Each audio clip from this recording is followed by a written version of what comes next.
Sunday, July the 23rd, 2006. This morning, two of my students, Sky and Kevin, took me to Breakfast Street, a long winding alley, congested with steam baskets, hissing woks, pots of boiling oil, strange and fragrant smells, and lines of customers waiting in front of their favorite shops. We sat down at one establishment on little benches about 6 inches off the ground, squatting more than sitting. As Sky went to get our noodles, I smelled what seemed to be a nearby latrine. Darn it, I thought, I'm going to have to eat while smelling a toilet. But I didn't want to say anything to spoil my students' time with me. Sky set 2 bowls of noodles down for us to eat. One bowl had a dark, cold sauce, and its noodles were slender, long, and transparent as glass.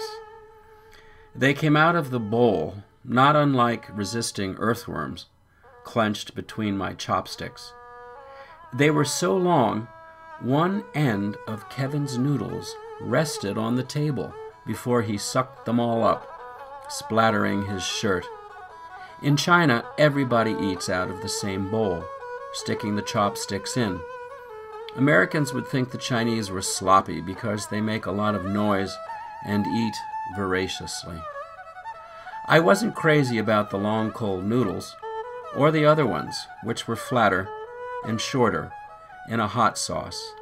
But Sky and Kevin were enjoying them, so I pretended to enjoy them too.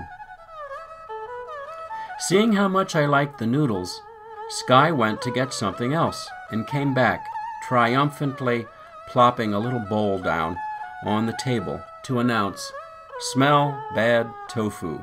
Smells bad, tastes good." He waited for me to stick my chopsticks in.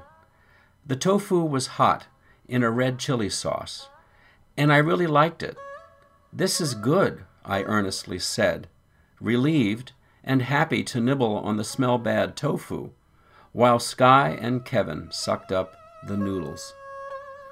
I also enjoyed a delicious rice cake and some crayfish, chopped up before our eyes, steamed, and then brought to our small table in back of the shop, populated by 2 scrawny cats, a dog, and rolled out dough on tables.